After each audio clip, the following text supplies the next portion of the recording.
Hello दोस्तों, जैसा कि आप देख रहे हैं कि औसत हमारा चल रहा है। औसत में मैं 3 वीडियो बना चुका हूं। बहुत एक से बढ़कर एक वीडियो मेरा तीनों है। आप वहां देख लीजिएगा। और चौथे वीडियो में शुरू करते हैं। देखिए, औसत का ही ये पार्ट है। ये क्वेश्चन से ही समझ में आएगा। लगातार क्वेश्चन है, लगातार 20 संख्याओं का औसत ए है। यदि अगली n संख्या जोड़ दिया जाए तो नया औसत क्या हो जाएगा। इस प्रकार के क्वेश्चन को मैं बता दिया था कि यदि कुछ संख्याओं का औसत दिया हो, यदि अगली कुछ संख्याओं को उसमें जोड़ना पड़े तो औसत पे क्या प्रभाव पड़ेगा। तो जितना संख्याओं को जोड़ना पड़ेगा उसमें 2 का भाग दे करके वही मूल औसत में जोड़ देंगे, वही निकल जाएगा। ये बात मैं बता चुका हूँ। उसी को रिकैप करने के लिए देखिए, 20 लगातार संख्याओं का औसत ए है। यदि अगली n संख्या जोड़ दिया जाए तो n संख्या जोड़ेंगे तो औसत n/2 बढ़ जाएगा। औसत n/2 बढ़ जाएगा तो औसत कितना हो जाएगा। पहले औसत ए है, अब औसत हो जाएगा n/2। बता दें आपको, यदि 20 संख्याओं का औसत ए है, यदि अगली n संख्या घटा दिया जाए तो औसत कितना घट जाएगा, a - n/2। इसको आप अच्छे से याद कर लीजिएगा। सवाल आपको लगाने की ज़रूरत नहीं पड़ेगी। आप एग्ज़ाम में भली भांति आप इसको कर देंगे, ऐसे ही कर देंगे। देखते ही यदि अभ्यास रहेगा आपका, मैथ तो अभ्यास की ही चीज़ है। यदि आपका अभ्यास अच्छा रहेगा तो आप देखते ही इसको हल कर देंगे। आइए अगला क्वेश्चन देखते हैं। अगला क्वेश्चन कर रहा है, यदि A B C D E F G क्रमिक सम संख्याएं हैं तथा जे के एल एम एन क्रमिक विषम संख्याएं हैं तो उन सभी संख्याओं का औसत क्या होगा। जैसा कि मैं आपको बताया हूँ, औसत क्या होता है। औसत बीच वाली संख्या औसत होती है। यदि क्रमिक अंतर हो, उसमें क्रमिक संख्याएं हों, तो कह रहा है कि एक क्रमिक संख्याएं हैं तो बीच संख्या क्या हुआ, इधर से 3 ठो, इधर से 3 ठो, यहाँ इसका औसत हो गया डी। और इसमें देखिए, इसमें औसत कितना हो जाएगा। ये भी क्रमिक संख्याएं हैं तो 2 ठो इधर से ले लीजिए, 2 ठो इधर, हो गया यल। तो ए बी सी डी इन संख्याओं का औसत कितना हो जाएगा, डी। और इधर वाली संख्याओं का औसत कितना हो जाएगा, यल। तो कह रहा है सभी संख्याओं का औसत निकालने के लिए आपको पहली संख्या का औसत और दूसरे ग्रुप का औसत निकाल देना पड़ेगा। कहने का मतलब डी प्लस यल/2 होता है ना, कुल योग बटे संख्या। तो कुल योग कितना हुआ, डी प्लस यल। ए पहले संख्या का एवरेज है, पहले ग्रुप का एवरेज है, दूसरे ग्रुप का एवरेज है। 2 ग्रुपों का औसत निकालने के लिए कुल योग बटे संख्या, दोनों संख्या का जोड़ करके 2 ग्रुप है, 2 का भाग दे देंगे। ये हो गया हमारा आंसर। आइए अगला क्वेश्चन देखते हैं। क्या है, लगातार 233 संख्याओं का औसत ये है। यदि अगली 22 संख्याओं को जोड़ दिया जाए तो नया औसत क्या हो जाएगा। तो देखिए, इस प्रकार के सवाल को जब संख्या क्रमागत हो, लगातार हो, जब संख्या क्रमागत हो, लगातार हो, अगली कुछ संख्याएं उसमें जोड़ दिया जाए तो औसत पे क्या प्रभाव पड़ेगा। तो क्या प्रभाव पड़ेगा, n/2 बढ़ जाएगा। यही आपको मैं बताया हूँ। तो कह रहा है कि यहाँ औसत कितना दिया है, 233 संख्याओं का औसत ए है। अगली 22 संख्या जोड़ना है तो 22 चूँकि संख्या क्रमागत हो, ये आप ध्यान रखिएगा। संख्या यदि क्रमागत हो, एक क्रम से हो, 1 2 3 4 5 6 या 21 22 23 25, इस प्रकार से एक क्रम से हो, तब ये सूत्र लागू होगा। n/2 जोड़ देंगे तो इनकी संख्याओं का औसत ए है। 22 संख्याओं को जोड़ना है तो 22 बटा तो 11, औसत कितना हो जाएगा, a + 11। हल हो गया, कोई दिमाग नहीं लगाना पड़ा, एकदम आसानी से हो गया।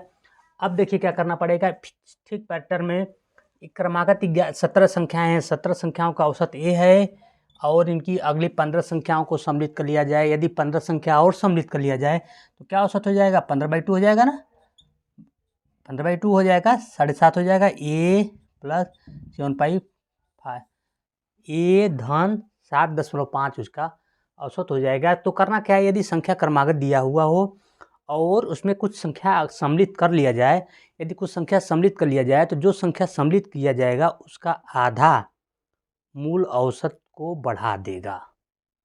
बस फुल एंड फाइनल आपको मैं ये बता दिया। ये बात को आप याद कर लीजिएगा। और देखिए, यदि अब दूसरा प्रकार देखिए, सेम इसी क्वेश्चन में दूसरा प्रकार, ये तो क्रमागत संख्याओं की बात। यदि संख्या सम हो, यदि संख्या विषम हो तो क्या। तो यहाँ आइए देखिए, लगातार 5 सम संख्याओं का औसत ये है। 5 सम संख्या है, देखिए 5 लगातार संख्याओं का औसत ये है। यदि अगली 2 संख्या को सम्मिलित कर लिया जाए तो नया औसत क्या होगा, पहले ट्राई करिए। 5 तो सम संख्या ले लीजिए, 2 4 6 8 और 10, 5 लगातार सम संख्या। इसका औसत यहाँ देखिए कितना है, 6 है। दो संख्या को और मिला लीजिए, 2, 4, 6, 8, 10, 12 और 40। अब औसत कितना हुआ निकालिए, 3 ठो इधर से 3 ठो इधर से, अब औसत 8 हो गया। पहले औसत 6 था, अब औसत 8 हो गया। कितना बढ़ा? 2 बढ़ा। ये सम संख्या है तो यहाँ देखिए 2 बढ़ा है, इसका मतलब n/2 का 2, मतलब n बढ़ा। कितना बढ़ा? n बढ़ा। अगली दो संख्या जब बढ़ी है तो n, जब दो संख्या बढ़ी है तो 2 बढ़ा। यदि 4 जब बढ़ाएंगे तो कहने का मतलब जब सम संख्या होगा तो इसमें क्या हो रहा था, n/2 हो रहा था, इसमें क्या हो रहा था, n/2 गुणे 2। जब सम संख्या की बात आए तो औसत n/2 गुणे 2 बढ़ जाएगी। जब विषम संख्या की बात आए तो भी औसत n/2 गुणे 2 बढ़ जाएगा, और जब क्रमागत की बात आए तो n/2 बढ़ जाएगा। यही फुल एंड फाइनल सोल्यूशन है। आप इसको याद रखिएगा, एग्जाम में आपको पेन चलाने की ज़रूरत नहीं पड़ेगी। तो कह रहा है 5 लगातार सम संख्याओं का औसत a है, तो यदि अगली दो संख्या बढ़ाएंगे तो क्या हुआ, दो संख्या, n का मतलब कितना दिया है, 2 दिया है, तो क्या करेंगे, 2/2 गुणे 2 कट गया, 2 बढ़ जाएगा, a+2 हमारा क्या हुआ आंसर। नई संख्या क्या हो जाएगी, नई संख्या का औसत कितना हो जाएगा, a+2 संख्या बढ़ा है तो a+2 हो जाएगा। तो उसको क्या करेंगे, n/2 क्रमागत संख्या है तो n/2 बढ़ेगा, और क्रमागत सम संख्या है तो n/2 गुणे 2, क्रमागत विषम संख्या है n/2 गुणे 2। आइए कुछ और सवाल हल कर लें। तो अगला क्वेश्चन देखते हैं। अगला क्वेश्चन है 232 सम संख्याओं का औसत ये है, यदि 18 संख्याओं को जोड़ दिया जाए तो नया औसत क्या होगा। तो 232 सम संख्या की बात कर रही है, देखिए क्रमागत संख्या नहीं, यहाँ 232 सम संख्याओं का औसत ये दिया है। तो जब सम संख्या की बात आएगी तो अगली संख्या जोड़ने पर क्या असर पड़ेगा, n/2 गुणे 2 का असर पड़ेगा। n का मान कितना दिया है, 18 दिया है, तो 18/2 गुणे 2, 18 बढ़ जाएगा, कितना बढ़ जाएगा, 18 बढ़ जाएगा, a+18 यही हो जाएगा, नया औसत हो जाएगा। देखिए कितनी आसानी से लग गया, आपको इतना लिखने की भी ज़रूरत नहीं पड़ेगी, बस एक बार अभ्यास तो करके देखिए। आइए अगला क्वेश्चन देखिए। 205 सम संख्याओं का औसत 103 दिया है। कह रहा है कि 205 सम संख्या है जिनका औसत 103 दिया है, यदि अगली 35 संख्याओं को भी सम्मिलित कर लिया जाए तो औसत क्या हो जाएगा, n/2 गुणे 2 हो जाएगा। तो कितना आएगा, 35 आएगा, 35/2 गुणे 2 बराबर 35 आएगा। तो 35 बढ़ जाएगा, 103 में 35 बढ़ा दीजिए, 103 में 35 बढ़ा दीजिए, 138 हो जाएगा, हो गया। यदि विषम संख्या भी दे तो भी आप यही करेंगे, क्या करेंगे, n/2 गुणे 2।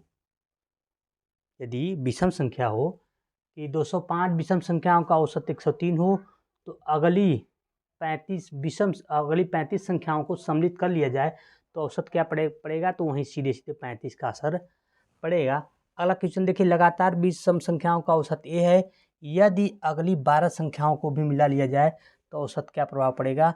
तो औसत ये है, सम संख्या है, लगातार सम संख्या की बात है, तो 12 संख्याओं को मिलाएं कितना असर पड़ेगा, 12 का असर पड़ेगा। तो औसत कितना होगा, a+12 हो जाएगा। कैसे, क्या करेंगे, n/2 गुणे 2। तो n का मान कितना दिया है, 12/2 गुणे 2, 12 आ गया। तो ओवरऑल हमको ये करना है कि आप यहाँ से ये सीख लिए, आज वाले वीडियो में आप ये सीख लीजिए कि यदि क्रमागत संख्याएं हैं, अगली कुछ संख्याओं को जोड़ दिया जाए तो औसत पे क्या प्रभाव पड़ेगा। उसके लिए हम लोग क्या करेंगे, जो संख्याएं जोड़ेंगे n/2 उसका आधा बढ़ जाएगा, और क्रमागत संख्याएं हैं तो यदि सम संख्याएं जोड़ेंगे तो औसत पे क्या प्रभाव पड़ेगा, जितना संख्या जोड़ेंगे वही प्रभाव पड़ेगा, क्योंकि n/2 गुणे 2 करेंगे n ही आएगा, वो संख्या ही आएगी। और यदि विषम संख्या जोड़ेंगे, क्रमागत या विषम संख्याओं की लगातार 20 विषम संख्याओं का औसत दिया हो, यदि सम संख्या दिया हो तो भी n/2 गुणे 2, विषम संख्या दिया हो तो भी n/2 गुणे 2।